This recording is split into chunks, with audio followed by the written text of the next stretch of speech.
Si vous deviez maintenant amasser 100 millions d'euros, quel serait votre plan? On estime qu'un individu français de classe moyenne gagne jusqu'à environ 1 500 000 euros au cours d'une vie. Il lui faudrait donc 66 vies pour récolter une telle somme. Mais pour une bande d'audacieux cambrioleurs au début des années 2000, cette somme a été amassée en une seule nuit. Dans un coup digne d'un film sorti tout droit de Hollywood, ils ont réussi l'impensable, dévaliser 123 des 160 coffres-forts du Diamond Center d'Anvers. Ce bâtiment réputé pour ses systèmes de sécurité de pointe, ses alarmes ultra sensibles et ses caméras à chaque recoin, n'a pourtant détecté aucune anomalie lors du casse. Quant au butin dérobé, il s'agit de diamants par milliers, de l'or, de l'argent liquide, des titres financiers et des bijoux de luxe. En tout, ce sont plus de 100 millions d'euros qui disparaissent comme par magie. Ce vol, qui s'est déroulé en 2003, a été réalisé par une équipe de cambrioleurs professionnels dirigée par un certain Leonardo Notarbartolo, un célèbre italien qui marquera à jamais l'histoire d'Anvers. Alors comment un tel braquage a-t-il pu être réalisé sans déclencher la moindre alarme malgré la présence de dispositifs de sécurité ultra sophistiqués?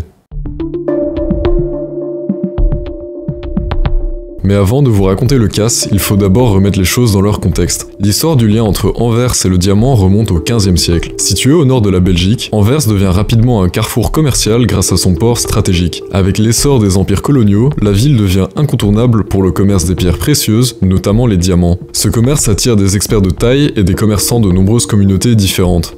Avec les années, la maîtrise de l'art de la taille et du commerce des diamants se perfectionne, et la petite ville flamande devient la plaque tournante mondiale de cette industrie. Tout cet empire commercial se situe principalement dans le Diamond District d'Anvers, qui est une zone fortifiée avec des bureaux et des ateliers de diamants, entourés de dispositifs de haute sécurité. Cela comprend ainsi des gardes armés, des caméras à l'intérieur et à l'extérieur de chaque commerce, et surtout des détecteurs de chaleur. Ce centre, réputé inviolable, devient néanmoins le théâtre d'un événement sans précédent. En effet, en 2003, un groupe de cambrioleurs, dont un certain Leonardo Notarbartolo, met en place un plan d'une audace absolue. Notarbartolo, avec son accent italien et ses allures de gentleman, parvient à louer un bureau dans le bâtiment, donnant à lui et à son équipe une couverture idéale pour observer et identifier les failles de sécurité du Diamond Center. Mais il faut savoir que Leonardo n'est absolument pas un diamantaire. Né dans les années 50 à Turin, en Italie, il a toujours baigné dans le monde de la fraude et des petits délits. Dès l'âge de 6 ans, il réalisait déjà des vols dans des petits commerces locaux où il arrivait à soutirer discrètement quelques dollars au caissier. De fil en aiguille, les vols de quelques dollars se sont transformés en crochetage de casiers et en vols de voitures. Ensuite, lorsque Leonardo devient un jeune adulte, il décide d'étudier la psychologie et le comportement des individus, en particulier des négociants de bijoux. Et c'est à partir de la trentaine qu'il commence à assembler des équipes de voleurs ayant chacun leur spécialité. Des experts en serrurerie, des professionnels des alarmes et des coffres-forts, des foreurs de tunnels, voire même des escaladeurs de buildings. La bande commence à petit se faire connaître sous le nom de l'école de Turin. Mais malgré cette notoriété, le monde ignore totalement que Leonardo fait partie intégrante de cette bande. En effet, Leonardo est avant tout quelqu'un qui soigne énormément son image. Il devient un homme d'affaires charismatique qui parvient à facilement gagner la confiance des gens avec qui il fait business. Ainsi, il se rend régulièrement à Anvers pour y découler l'or et les pierres précieuses qu'il acquiert de manière illicite, tout en prétendant qu'elles proviennent de sources totalement légitimes. Il se crée donc une très bonne réputation dans le quartier et se fait apprécier par les commerçants du coin. Mais Leonardo n'est toujours pas satisfait. Il rêve de gains encore plus importants et encore plus rapides. C'est ainsi que ses ambitions lui mènent à imaginer un plan très sérieux et qui pourrait rapporter énormément. Le braquage du Diamond Center, l'un des lieux les plus protégés au monde.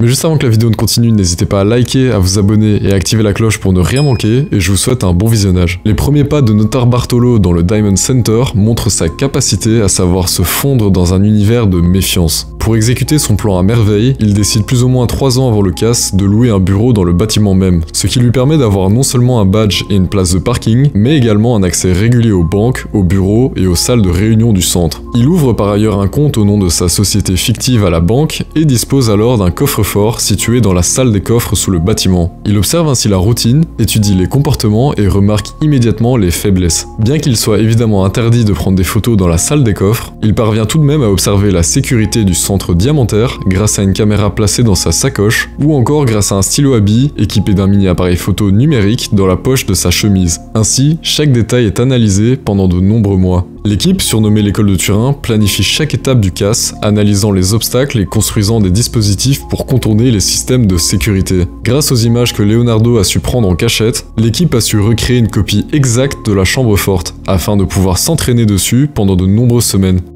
Alors le 15 février 2003, après des mois et des mois de préparation, Notar Bartolo choisit cette date pour plusieurs raisons. Premièrement, il s'agit d'un samedi. Il n'y a donc ni locataire ni garde à l'intérieur du bâtiment. Et deuxièmement, c'est le jour de la demi-finale du prestigieux tournoi de tennis d'Anvers, où les deux grandes rivales belges, Kim Clijsters et Justine Henin, s'affrontent à nouveau après plusieurs rencontres cette saison. Le quartier, absorbé par cet événement, sera donc pratiquement désert. Ainsi, Leonardo et son équipe se lancent enfin. En pleine nuit, ils décident d'infiltrer le Diamond Center à l'aide de nombreux équipements ayant chacun son usage unique. Pour pénétrer dans le bâtiment, les complices passent par les parkings de l'immeuble. Un spécialiste s'y est enfermé et a réussi à mettre au point une télécommande qui actionne l'ouverture du garage. Ensuite, la grille du centre cède grâce à un simple coup de pied de biche. Maintenant, à l'intérieur du bâtiment, leur première étape consiste à désactiver les caméras en utilisant des simples rubans adhésifs sombres. Ensuite, ils neutralisent les capteurs de chaleur en appliquant de la mousse spécialement conçue pour. Cette mousse isole la chaleur, trompant ainsi les capteurs, ce qui permet aux voleurs de pouvoir se déplacer sans déclencher la moindre alarme. Arrivés devant les coffres, ceux-ci sont situés dans une chambre forte hautement sécurisée. Mais les voleurs ont découvert une faille. Les portes peuvent être déverrouillées avec une clé magnétique qu'ils ont pu fabriquer grâce à un moule réalisé en secret dans le bâtiment qu'ils louaient. Ils pénètrent ensuite la salle et désactivent également le système de détection de mouvement à l'aide d'un simple aérosol qui bloque temporairement les capteurs d'alarme. L'opération dure plusieurs heures et à 5h30 du matin, les cambrioleurs repartent avec l'équivalent de 100 millions d'euros en or, en diamants et en pierres précieuses.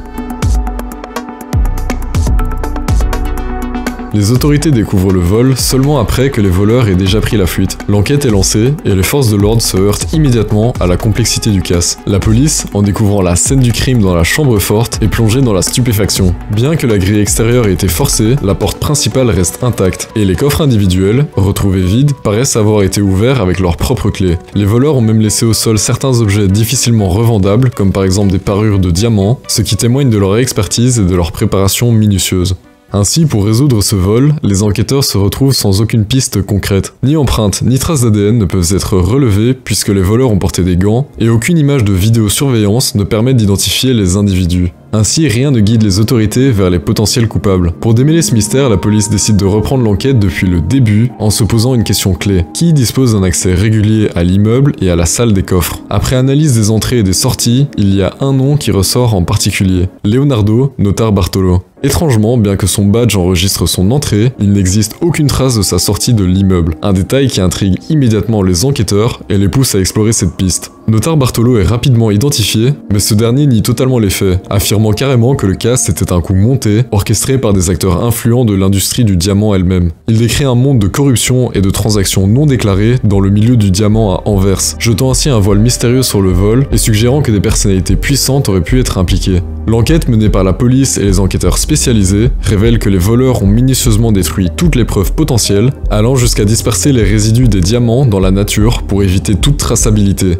Dites-vous que la quasi-totalité des diamants ne seront jamais retrouvés, et une grande partie de l'argent et des pierres précieuses sont soupçonnés d'avoir été recyclés dans des transactions illégales à travers le monde. Alors le casse a-t-il été parfaitement exécuté? En réalité, pas vraiment, car l'équipe de malfrats a dû chercher un endroit désert pour brûler les indices contenus dans les sacs poubelles qui ont servi à sortir les diamants. Alors le long d'une autoroute près de Bruxelles, Leonardo repère un terrain vague qui serait idéal pour y dissimuler les instruments du crime. Mais sous l'effet de la panique, l'un des complices commet l'erreur fatale de jeter en vrac les déchets. La scène devient chaotique. Les papiers blancs, qui avaient enveloppé les diamants, s'envolent et se dispersent dans les buissons le long de l'autoroute. De plus, les bandes de vidéosurveillance finissent coincées dans des branches. Mais est-ce suffisant pour remonter jusqu'au cambrioleur? Eh bien, c'est finalement un reste de sandwich contenant une trace d'ADN qui permettra d'identifier le cerveau du casse hallucinant du Diamond Center d'Anvers. Et en 2005, 2 ans après le crime, Notar Bartolo est arrêté et est condamné à 10 ans de prison et 10 000 euros d'amende, 2 de ses complices à 5 ans et à 5 000 euros d'amende, et les parties civiles ne seront indemnisés qu'à hauteur de 4,5 millions d'euros. Ainsi, le vol de 2003 reste l'un des casses les plus audacieux que l'Europe ait connu, révélant autant les failles de sécurité dans le milieu des diamants que les luttes internes et les complexités du commerce de cette pierre précieuse. À ce jour, de nombreuses questions autour de ce casse demeurent sans réponse. Où sont donc passés les millions d'euros en diamants et en bijoux? Certains estiment qu'une partie du butin circule encore dans des réseaux discrets, tandis que d'autres pensent qu'il est soigneusement caché, à l'abri des regards et des enquêtes. Quoi qu'il en soit, cette affaire continue de captiver le public et d'alimenter les spéculations, marquant l'histoire comme l'un des braquages les plus ingénieux et mystérieux de tous les temps.